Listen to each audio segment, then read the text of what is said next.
최악의 코로나 재확산, 일상을 꿈꾸던 우리의 삶이 또다시 무너지고 아이들의 건강마저 위협받고 있습니다.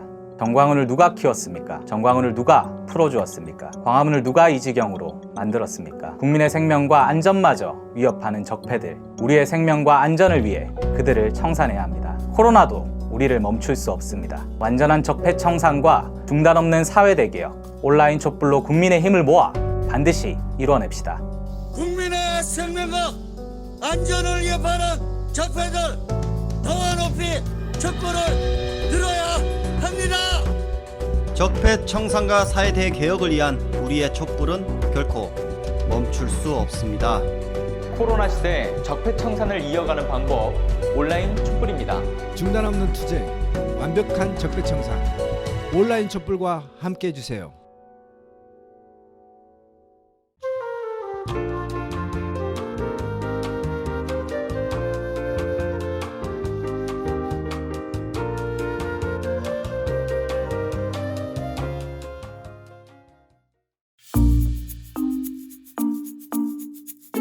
촛불 이모티콘을 준비하세요. 촛불 카운트다운이 시작되면 댓글로 온라인 촛불 파도 타기를 해주세요. SNS에 온라인 촛불 해시태그를 달아 온라인 집회를 알려주세요. 온라인 촛불 집회를 후원해주세요. 여러분의 후원이 더 알찬 촛불 집회를 만듭니다.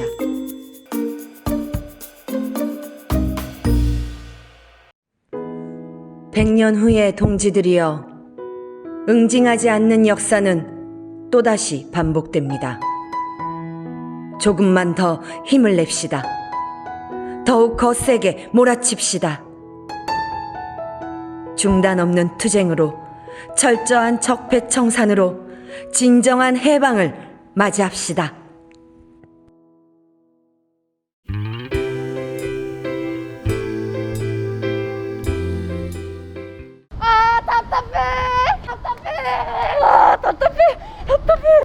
이렇게 있을 수만은 없어.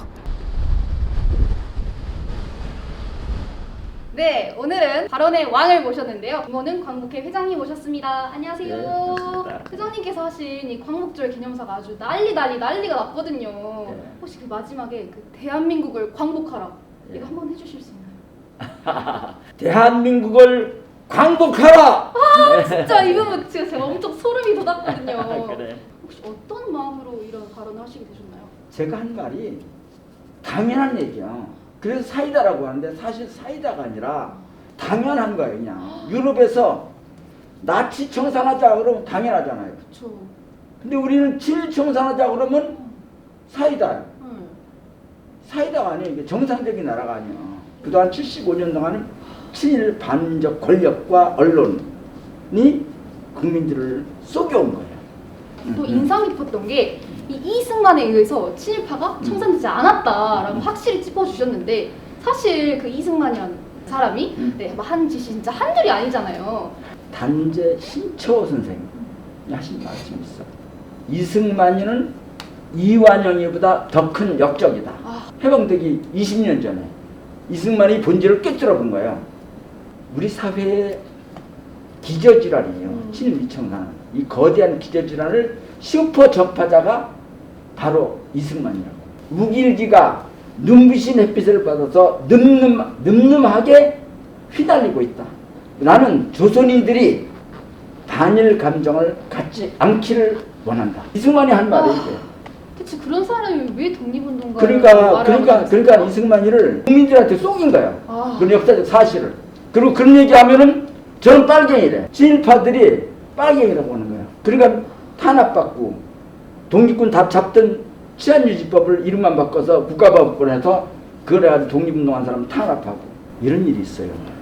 아무 재판도 없이, 그것도 한두 명도 아니고 100만 명을 학살한 사람이야. 거기에 애들도 있고 아내자들도 있고. 그러니까 이번엔 좀 연기를 해볼 건데 이 연기에 맞춰서 좀 사이다 발언으로 대응을 해주시면 좋을 것 같습니다.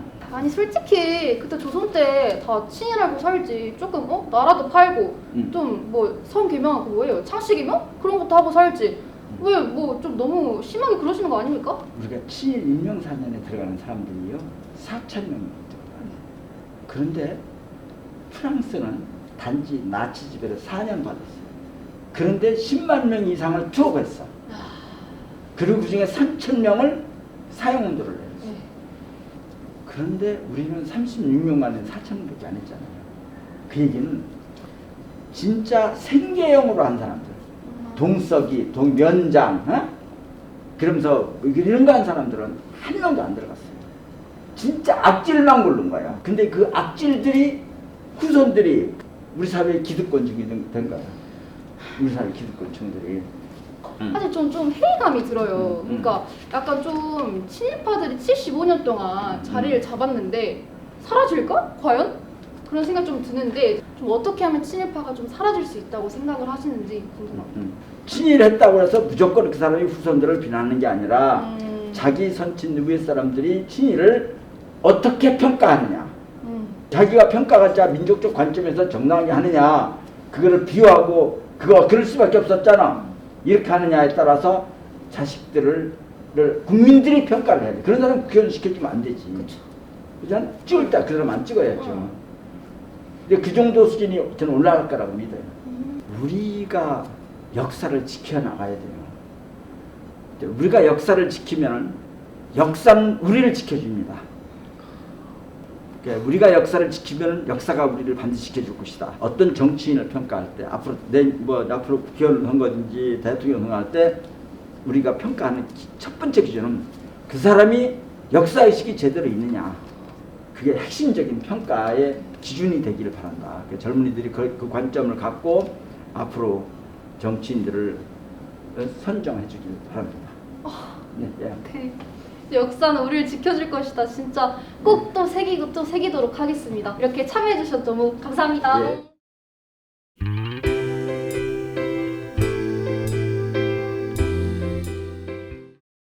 국군 창군 초기 제2연대 한 장교가 일본도를 차고 일본군 표지인 별이 붙어있는 군모를 쓰고 사병들을 훈시하고 있다. 지나가던 미군 지휘관 거펜이는 장교들은 일체 일본군도나 지휘도를 착용하지 말 것, 일본군식 내무생활이나 훈련을 시키지 말 것, 정신훈화와 같은 일본군의 잔재 금지를 명령하였다.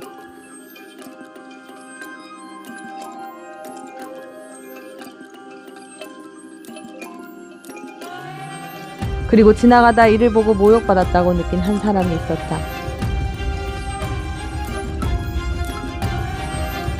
잠시 뒤 그 장교와 함께 거펜이를 찾아가 권총으로 협박하고 곧 사과를 받아낸다.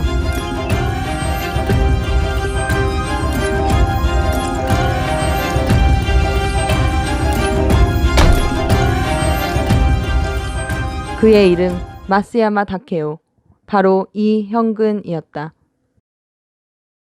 그는 일제강점기 일본 육사를 졸업한 후 일본군 대위로 중국과 베트남 전선에서 복무하다가 해방을 맞는다.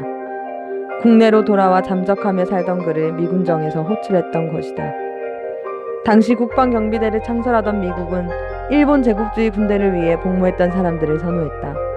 실전 경험이 풍부하다는 이유에서였다. 그들에겐 친일 행적 따위는 중요한 게 아니었기 때문이다. 친일을 했던 자들에게 인생 절호의 찬스가 찾아왔다. 이형근은 당시 미군정의 군사고문으로 있던 이응준의 보좌관이 되어 그의 집에서 숙식한다. 그리고 얼마 뒤 이응준의 사위가 된다.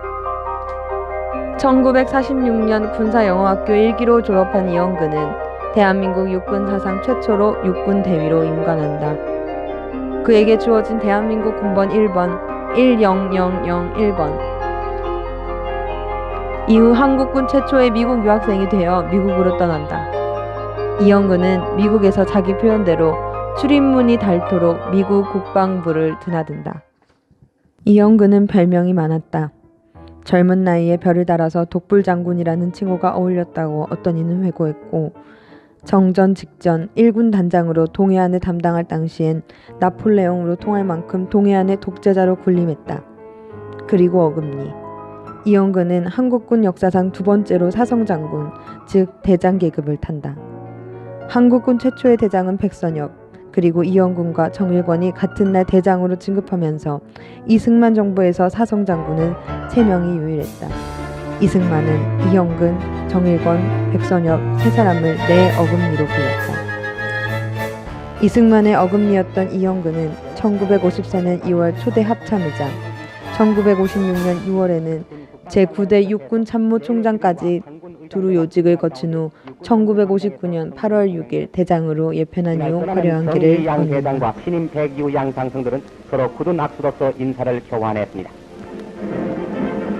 60년대 영국, 스웨덴, 노르웨이 등 10개국 주재대사를 지내고 76년엔 한국방공연맹 이사장을 맡고 세계방공연맹 총재를 지내기도 한다. 한국방공연맹이 바로 지금의 한국자유총연맹이다. 그리고 전두환 정권에서는 국가보위 입법회의 의원을 맡는다. 그의 화려한 친일, 친미, 방공 인생은 말년까지 이어진다.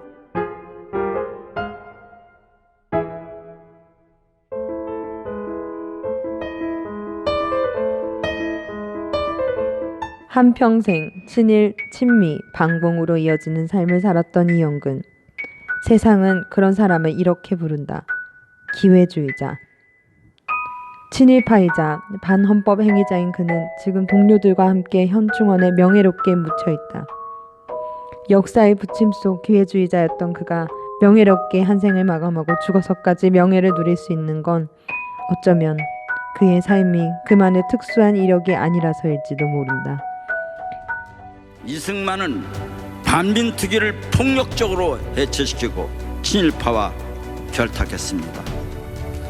대한민국은 민족 반역자를 제대로 청산하지 못한 유일한 나라가 되었고 청산하지 못한 역사가 지금도 계속되고 있습니다.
Es un placer conocerlos Alendos. 만나서 반갑습니다. 몽실아 고마워. 네, 안녕하세요 여러분. 네, 오늘도 이렇게 온라인으로 만나게 됐습니다. 범쌤의 음악교실의 곤잘레스입니다. 여러분, 오늘날이 바로 4차 산업혁명 시대죠. 그래서 오늘 저와 함께 수업을 도와줄 AI 몽실입니다. 안녕하세요. 몽실이에요. 수업이 오신 여러분 환영합니다. 오늘 시간에는 음악 능력 검정 시험 1급 문제풀이 할 겁니다. 그래서 시험에 꼭 나올 것 같은 문제 중요한 거 2개만 집어가지고 문제 풀어보도록 하겠습니다. 애국가를 작곡한 것으로 잘 알려진 아니테가 작곡한 노래를 고르시오. 1. 내 나이가 어때서 2. 강남스타일 3. 곰새마리 4. 5. 필승 코리아 5. 만주고. 문제부터 한번 보도록 하겠습니다. 애국가를 작곡했다고 알려진 아니테가 작곡한 노래가 무엇일까요? 본래는 문제입니다. 자, 여러분, 아니테가 어떤 과거가 있죠? 아니테의 과거에 대해 검색합니다. 아니테는 친일 경력이 있습니다. 그렇죠. 아니테는 친일을 넘어서 친나치까지 했던 사람입니다. 애국가가 논란이 많이 되고 있죠. 왜 논란이 되는가?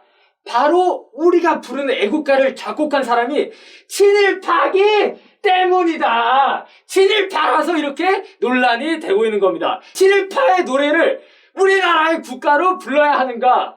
안 됩니다. 네, 당연히 안 되겠죠. 네, 여러분, 옛날 일적으로 한번 가봅시다. 자, 1942년 9월 18일 저녁 7시 무렵에 그때 당시에 나치가 통치하고 있던 이 독일 베를린에선 일본이 세운 만주국 건국 10주년을 축하하는 아주 성대한 음악회가 열렸습니다. 여기서 에키타이아는 본인이 작곡한 교향 환상곡 만주국을 직접 지휘합니다. 여기서 에키타이안이 누구냐라는 건데 여러분 가볼게요. 이크테, 이크타이, 에키타이. 아닉테가 바로 여러분 맞습니다. 에키타이안입니다. 이렇게 아닉테는 1940년대에 본격적으로 친일 활동을 시작하고 이름도 이렇게 일본식 이름으로 활동을 하면서 우리는 일본과 국권이 연결되어 있다. 이 신성한 목표 속에 하나의 심장과도 같이 영원한 평화를 이루기 위해서 독일이여 이탈리아여 힘냅시다.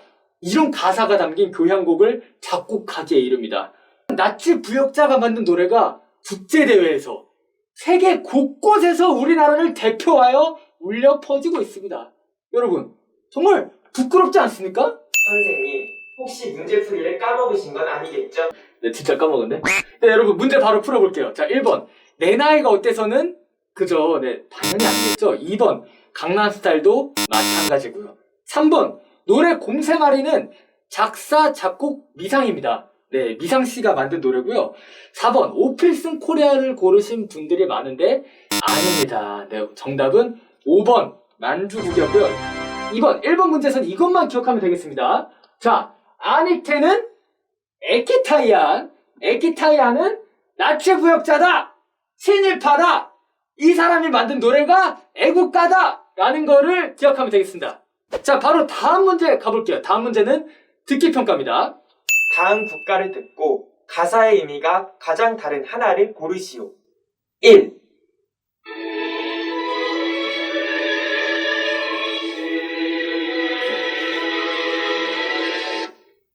2.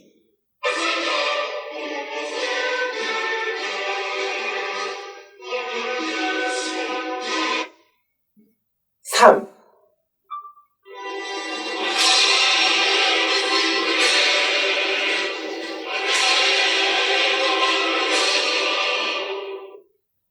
4. 5.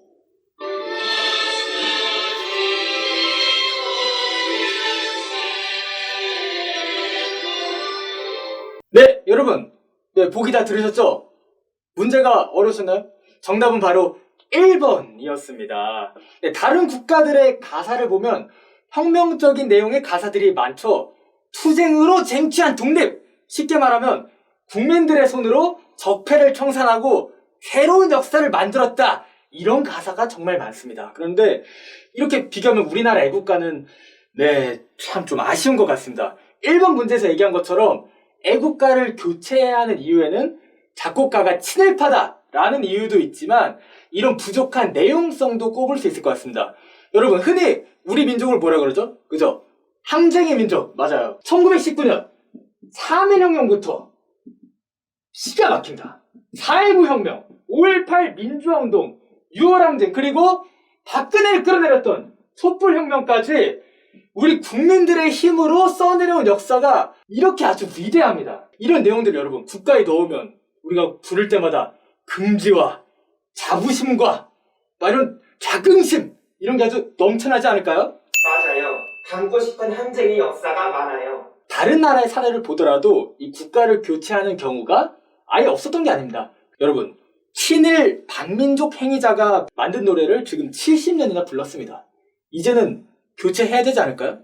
그죠? 여러분 고개 끄덕하고 계시는데 친일 잔재를 청산하는 거 그거는 바로 이 애국가를 바꾸는 것부터 시작한다고 전 생각합니다. 네, 여러분 오늘 수업에서 배운 내용 절대 잊지 마시고요. 다음 시간에 같이 이 자리에서 또 수업 진행하니까 늦지 말고 들어오면 될 것 같아요, 여러분. 네, 오늘 수업 여기서 마무리하겠습니다. 감사합니다.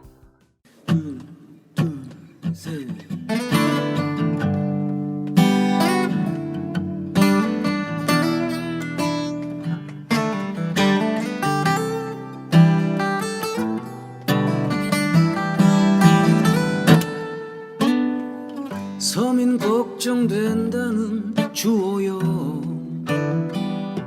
부동산으로 23억 벌었다죠. 주호영 23억, 주호영 23억, 주호영 23억. 나는 임차인입니다라던 윤희수. 알고 보니 임대인 다주택자 안 와. 진짜 입에 침은 발라 침이나 바르고 말해. 23억이랑 서민은 좀 거리가 있잖아. 자꾸 그러면 코 나와 자꾸 길어져. 23억만큼 길어져. 평수만큼 길어져. 입에 침은 발라. 헤이! 아, 너무 고품격 풍자송이야 이거. 방세가 애들은 한 번 더.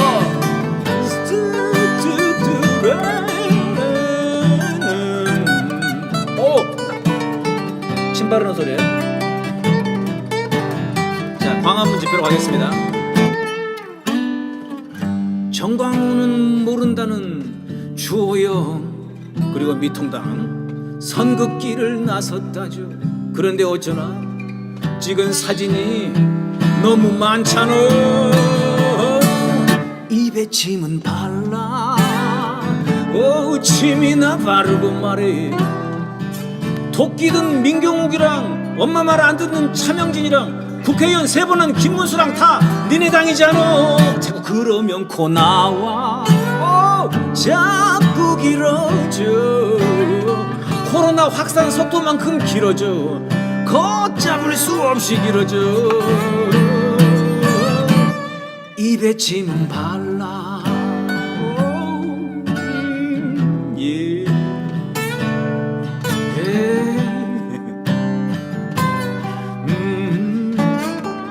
그럼 코로 써야 돼 여기서. 입에 침은 발라. 라 해줘. 입에 침은 발라.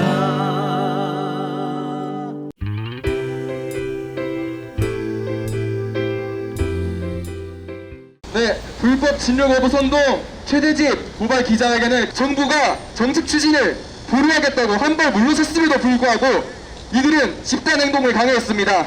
부산과 의정부를 비롯한 지역에서 응급 환자가 숨지는 등 최대집 회장이 전광훈 목사 무엇이 다릅니까? 최대집은 서북청년단을 계승한다며 자유통일해방군 태극기 혁명 국민운동본부 자유개척청년단 이름만 들어도 정광훈 태극기 부대 냄새가 나지 않습니까? 의사들에게 불법 진료 거부 선동하는 이런 행위를 당장 멈추십시오. 의사들에게 본인의 의사 여하를 불문하고 일제히 진료 거부하도록 요구하였고 국민 생명 위협하는 진료 거부 중단하라! 중단하라! 중단하라! 중단하라! 자신들의 이익을 관철하기 위해서 진료 거부라는 말도 안 되는 행동을 하고 있는 의사들과 최대집 이 고발장을 계기로 해서 반드시 국민들에게 도움이 되고 생명을 책임지는 그런 진정한 의사들이 대한민국 사회를 밝게 만들어줬으면 좋겠습니다. 감사합니다. 네. 안녕하세요. 연두입니다. 요즘 미래통합당의 행보가 눈에 띄게 변하고 있습니다. 당대표 김종인이 광주 5.18 민주묘지에 참배를 하기도 했고 최근에는 당명을 또 바꿨는데요. 무려 어울리지도 않는 국민의힘이라고 바꿨습니다. 게다가 개정하는 강령에는 민주화 운동정신, 약자와 동행과 같은 말을 써대며 국민을 농락하고 눈속임을 시도하고 있습니다. 이전과 다른 격한 좌클릭 행보는 내년 서울시장 선거를 앞두고 곤두박질 치는 당의 이미지를 쇄신해 중도층을 사로잡으려는 전략으로 보이는데요. 이제 다음 차례는 중도로 보이는 인물을 영입해 띄워주다가 후보로 내세우지 않을까 싶어요. 물론 그 영입 대상도 중도의 탈을 쓴 적폐겠지만요. 하지만 당원 모두가 같은 생각은 아닌가 봅니다. 광화문 코로나 파티를 연 극우 세력들과 거리두기를 하려는 모습에 민경욱과 김진태 등 구구파들은 의리가 없다. 어디서 굴러먹던 김종인 따위가 정통 우파 당원들이 말랑말랑하게 보이느냐 등 강한 반발도 이어지고 있습니다. 망해가는 당을 살려보겠다고 서로 깎아내리며 자기들끼리 치고받고 싸우고 있지만 이러나 저러나 본질은 변하지 않는다는 건 온 국민이 다 알고 있는 거 아닌가요? 이게 바로 진정한 국민의 힘 같아요. 이미 망한 식당이 간판 바꾸고 홍보 문구 바꾼다고 맛집이 되는 건 아니죠. 주방장, 레시피, 식재료 모든 걸 다 바꿔야 그나마 조금 살아날 텐데 그렇게까지 하느니 현명한 사장이라면 그냥 폐업하고 다른 길 찾는 게 낫지 않을까요? 오늘의 만평 끝!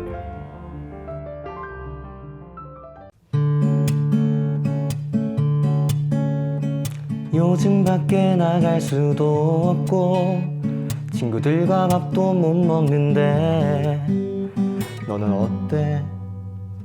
휴, 요새 좀 살만하니? 광화문 가봤니? 아니? 무서워서 광화문을 갈 수가 없어. 정광훈, 차명진, 주옥순 전부 다 거기 갔다 확진됐잖아. 그 걔는 그럴 거면 거기 왜 나간 거야? 몰라. 국민들 목숨이 위험한데도 자기 밥그릇만 관심 있나 봐. 미통당은 정광훈을 지원해놓고 이제 와 꼬리 자르더라.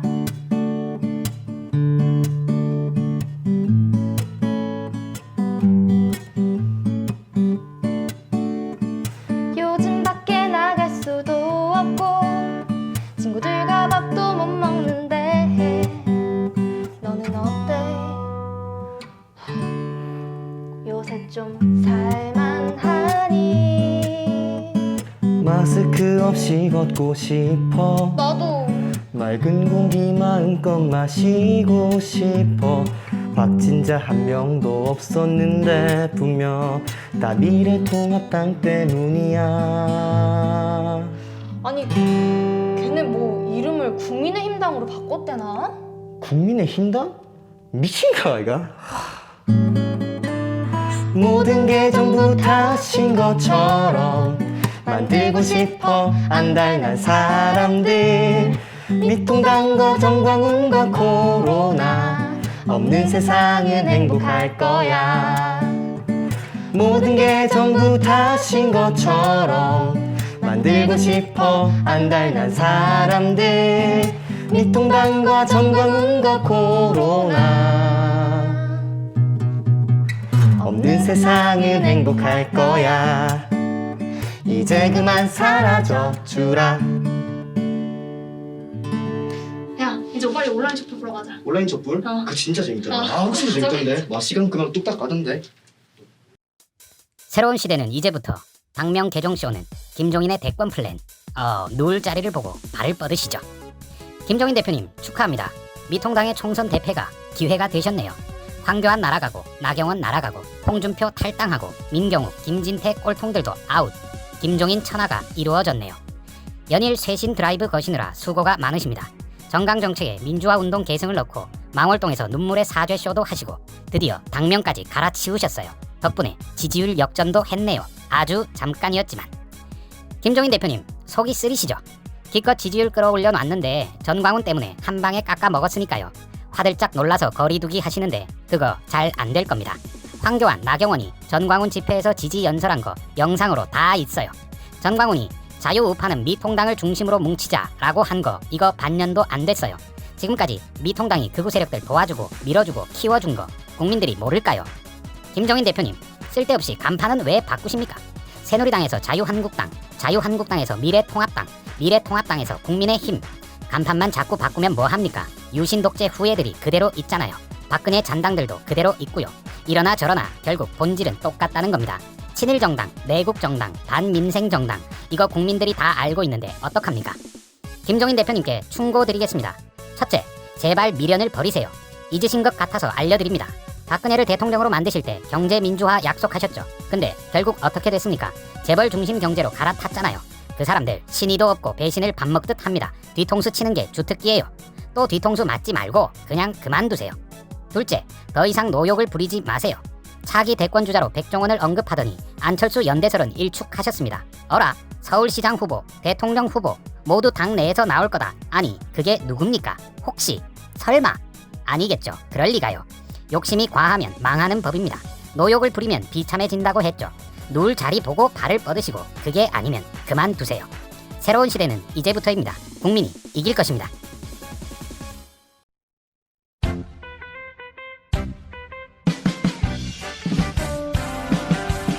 주호영, 정광훈, 김종인, 주옥순, 박형순, 조중동, 차명진, 홍문표 서로 생긴 모습은 달라도 니들은 모두 적폐.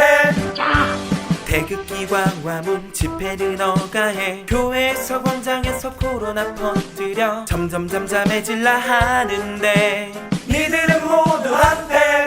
적폐 울랄랄라 불리해질라니 손절을 하고 미래통합당 결국 한패고 집회 참석자만 해도 수두룩해 진태명, 진경욱, 홍문표까지 미래통합당 미래통합당 광운이랑 대칭 같아 보이던데 미래통합당 적폐들은 모두 한패. 지금부터 온라인 촛불 파도 타기를 시작합니다. 댓글창에 촛불 이모티콘을 달아주세요. 5, 4, 3, 2, 1.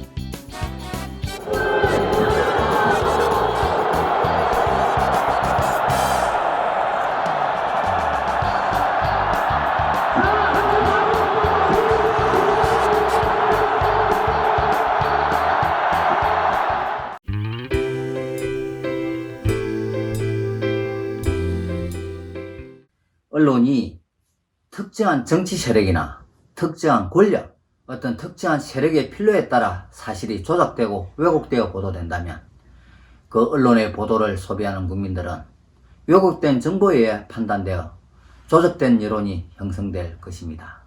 지금 언론은 특정 세력이나 집단의 의도된 목적을 위한 수단이 되어버린 언론의 모습이 아닐까 합니다. 우리는 촛불혁명으로 절차적 민주주의를 완성했다고 하지만 지금까지 변하지 않는 것이 바로 우리 사회의 언론입니다. 그 중에서도 조중동 신문 그리고 그들이 운영하는 종편 채널이 언론으로서 신문 방송의 역할을 제대로 하는지에 대해 다수의 국민들은 동의하지 못할 것입니다. 그동안 언론 행태는 제쳐두고서라도 지금 현재에도 코로나19로 인한 유례없는 혼란을 겪고 있는 속에서도 가짜뉴스로 혼란을 부추기고 검증되지 않는 사실을 확대 재생산해서 퍼뜨리고 있는 실정입니다. 표현의 자유를 내세워 왜곡된 보도를 해도 어떠한 책임을 지지 않고 어떠한 법적인 규제나 처벌을 받지 않는다는 사실입니다. 언론의 자유는 공적인 책임이 바탕된 자유일 것입니다. 왜곡된 보도에 대한 객관적인 사실이 무수히 드러났음에도 조중동 신문 방송은 어떠한 규제나 제재를 받지 않고 있다는 것입니다. 방송통신위원회에서는 채널A 그리고 TV조선 종편 채널에 대해 조건부 승인을 했습니다. 제대로 된 법 적용이 됐다면 과연 조건부 승인이 이루어졌을까 의심스럽습니다. 조건부 승인은 철회되어야 될 것입니다. 관리 감독의 책임이 있는 정부 부처 그리고 방송통신위원회에서는 이제라도 단호한 조치가 있어야 될 것입니다. 이 펜대로 사람을 계속 죽이고 있는 언론을 향해서 한번 노래를 불러보겠습니다. 이게 이제 잘 안 될 수도 있어요. 여러분 집에서 다 멈춰 해주세요. 자, 전주.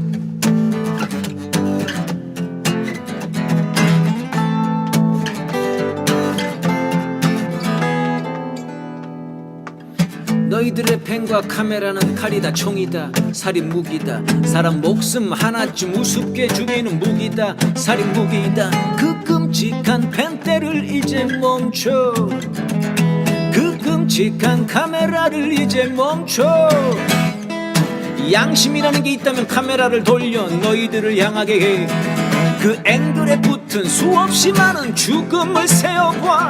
도무지 죄책감이 들지 않는다면 너희는 바로 짐승. 그렇다면 우리들이 너희들의 펜대를 꺾어주지. 카메라를 부숴주마. 셋넷. 왜곡하고 부풀리고 비틀어대는 펜대를 멈춰.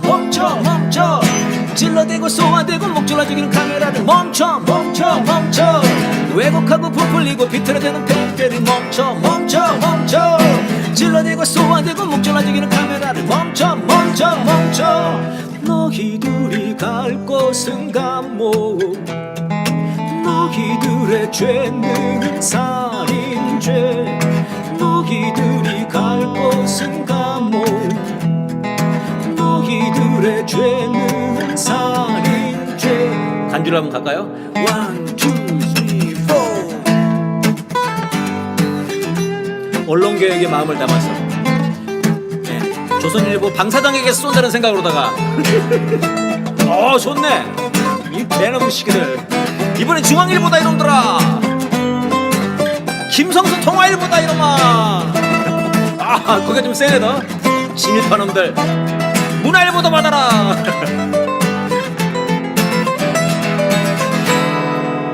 그 끔찍한 펜대를 이제 멈춰. 그 끔찍한 카메라를 이제 멈춰. 양심이라는 게 있다면 카메라를 돌려 너희들을 향하게 해. 그 앵글에 붙은 수없이 많은 죽음을 세어봐. 도무지 죄책감이 들지 않는다면 너희는 바로 짐승. 그렇다면 우리들은 너희들의 펜대를 꺾어주지. 카메라를 부숴주마.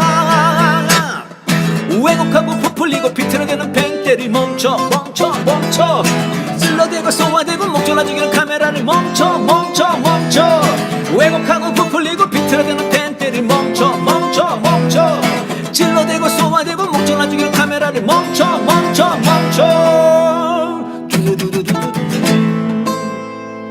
후줄로 한번 가? 아니야. 다 죽였어. 다 죽었어. 멈춰 이제.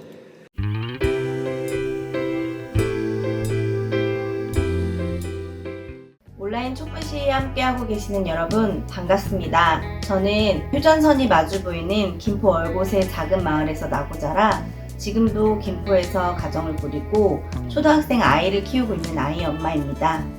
며칠 전 청와대 국민청원 게시판에 청원을 하나 올리게 됐습니다. 그래서 여러분들께 그 청원의 내용을 소개해드리고 함께 해주실 것을 호소드리려고 이 자리에 섰습니다. 모두들 아시다시피 남과 북은 아주 여러 차례 상호 비방을 중단할 것을 약속해왔습니다. 2018년 문재인 대통령이 직접 판문점 선언을 통해 확성기 방송 중단과 전단 살포를 중단할 것을 북측과 약속했습니다. 그러나 그 후에도 전단 살포는 계속되고 있습니다. 국민의 60%, 경기도민의 71%가 대북전단 살포에 반대하며 대북전단 살포 금지법을 제정할 것을 요구하고 있습니다. 그러나 국회는 국민의 요구하는 반대로 이 법안을 국회에서 표류시키고 있습니다. 이번 9월 정기국회에서 통과되기를 학수고대했던 이 법안이 지난 8월 3일 국회 외통위에서 국민의힘과 일부 야당의 반대로 안건조정위원회가 구성되었고 최대 90일간 이 법안을 다시 논의하게 된다고 합니다. 길어지는 논의 기간 동안 적경지역 주민들은 또다시 안전을 위협받고 불안을 떨 수밖에 없습니다. 군사적 충돌 위기가 있으면 모든 생업을 접고 대피를 해야 하기도 합니다. 원나라 이야기 같지만 불과 6년 전인 2014년에는 이 대북전단 때문에 경기도 연천에서 남과 북 사이에 총격전이 일어났고 그때도 모든 생업을 접고 적경지역 주민들은 대피를 해야 했습니다. 적경지역 주민들은 대북전단 살포 금지법의 통과를 손꼽아 기다리고 있습니다. 국회는 지체 말고 대북전단 살포 금지법을 제정해야 합니다. 정부도 손 놓고 국회의 법안 제정을 기다릴 것이 아니라 할 수 있는 모든 노력을 기울여야 합니다. 그러기 위해서 먼저 정부는 직접 경기도 이외의 적경지역에서도 대북전단 살포가 금지될 수 있도록 행정명령을 내려야 합니다. 그래서 저는 청와대 국민청원 게시판에 적경지역 전역에서의 대북전단 살포를 금지하는 행정명령을 내릴 것을 청원했습니다. 함께 해주시는 많은 촛불시민 여러분, 이 청원에 동참해 주시기를 간곡히 호소드립니다. 감사합니다. 살포하는 탈북단체 해산하라! 경기도 연천에 살고 있는 대학생입니다. 연천은 38선보다 위에 위치해 있어서 흔히 접경지역이라고 불리는 곳입니다. 남과 북을 흐르는 임진강에서 물놀이를 하고 민통선 안에서 부모님은 농사를 지으시며 살아왔던 제 고향이었습니다. 전단을 130만 장 이상 살포했고 이에 북은 그 대북 전단을 막기 위해서 포를 쏘다가 그게 민간 지역까지 날라온 것이었습니다. 그렇기에 대북 전단을 날리는 사람들, 인권이란 탈을 쓴 채 이 접경지역 주민들이 맘 편히 살아가야 할 기본권을 빼앗고 자신들의 이익을 위해서 대북 전단 날리는 탈북자 단체를 더 이상 대북 전단 날릴 수 없도록 막아야 합니다. 접경지 주민들은 이 대북 전단이라는 말만 나와도 그때의 기억이 되살아나는 듯 정말 두렵습니다. 대북 전단이 전쟁 위기를 불러온다는 것도 명확히 알고 있습니다. 우리 접경지역의 주민들의 삶을 지켜주세요. 대북 전단을 살포를 막아주시기 바랍니다. 한반도 평화 위협하는 탈북단체 해산하라! 해산하라! 해산하라! 해산하라!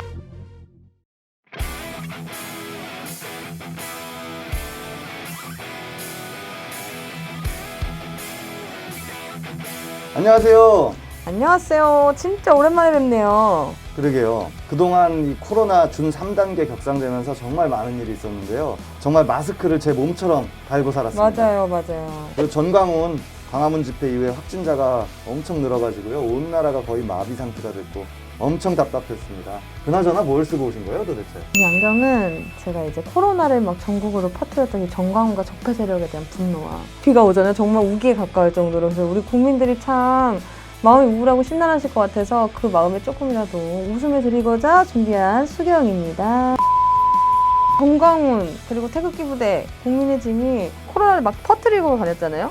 저희가 그래서 기다리고 기대하던 그 집회도 이렇게 미뤄진 거 아니겠습니까? 예, 연기됐습니다. 아무래도 이놈들의 작전 계획이 전 국민에게 코로나를 양성화하는 게 아닌가 좀 의심이 되네요. 그럼에도 불구하고 21대 정기국회가 개원을 했습니다. 적폐청산과 개혁을 판가름하는 중요한 전장, 저희에게 구체적인 작전 계획이 필요할 것 같아요. 일단은 공수처부터 출범해야 합니다. 홍석현 회장하고 윤석열 검찰총장 인사동 한 술집에서 몰래 만났다는 속보 들어보셨죠? 까도 또 나오는 이런 범죄 의혹들 전부 외면하고 있는 윤석열. 우리 국민들의 힘으로 공수처 출범 반드시 이뤄냅시다. 옳습니다. 윤석열 사태, 검찰개혁 정말 생각만 해도 빠릿한데 그간에 이제 고구마가 사라지는 것 같아요. 사이다 한 잔 또 한번 해볼까요? 가슴이 뻥 뚫린다 사이다. 두 번째 작전 계획도 준비하셨다고 들었습니다. 분단 세력을 제압하고 평화를 지키기 위해서도 21대 국회의 역할 정말 중요합니다. 판문점 이후에 굉장히 사실 우리 남북관계가 좋았는데 그게 삐라 이 몇천 장 굳이 날려서 우리가 지난해 쌓아온 성과가 이렇게 막 한 번에 무너지는 그 장면이 너무 화가 나더라고요. 지금 남북관계 전환을 위해서요. 대북전단 살포 금지법이 아주 시급합니다. 국회에서도 이미 법안 발의가 몇 번 됐는데 지금 그 국민의 짐인지 국민 위험인지 반대를 해가지고요. 지금 아주 정지돼 있는 상태예요. 저도 정말 대북 삐라 살포 금지법에 적극 찬성합니다. 또 어찌 보면 이게 박상을 위해서도 굉장히 좋은 일이라고 할 수 있습니다. 그럴까요? 그 관상학적으로 보면은 얼굴에 굉장히 복이 없는 상이래요. 그건 맞죠. 나중에 비참한 말로를 맞을 상이라고. 모두의 평화를 위한 대북비라 살포 금지법 아주 시급하다고 봅니다. 21대 국회가 평화 통일에 대한 염원을 담아 꼭 이 법안을 통과시킬 수 있기를 바랍니다. 세 번째 저희 사이다 작전 계획은 뭘까요? 정말 중요한 겁니다. 세 번째 계획은 친일 청산입니다. 저도 오늘 사실 김원웅 회장님 말씀이 너무 구구절절 감동이더라고요. 특히 현충원에 친일파들이 독립운동가 분들이랑 같이 이제 묻혀있다는 사실은 너무 화가 나는 현실이 아니겠습니까? 예, 그래서 이 법안이 친일 청산의 첫 걸음이 될 수 있습니다. 친일파들의 묘를 현충원에서 모두 파서 이장하는 일이 친일 청산하는 시작이 될 것 같고요. 정말 지금이라도 늦지 않았다고 생각합니다. 첫 단추부터 우리 촛불 시민들의 힘으로 역사를 바로 세워나갑시다. 100% 공감이고요. 지금이라도 우리 힘으로 해내면 정말 보람이 있을 것 같고 자라나는 우리 꼬꼬마 시네들에게도 좋은 교훈이 될 수 있을 것 같네요. 친일파 후손들이 떵떵거리면서 너무 사는 게 피가 막 발뒤꿈치에서 정수리까지 막 꺾여지는 느낌이 막 들어요. 근데 이제는 우리가 반드시 해내야 될 일이 아닌가. 21대 국회에서 역사의 정의를 바로 세우는 작전계획 촛불 시민들의 힘으로 지금부터 함께 시작해봅시다. 0905 작전계획 사이다. 시민 여러분들과 함께 시작합니다. 짠! 가슴이 뻥 뚫린다 사이다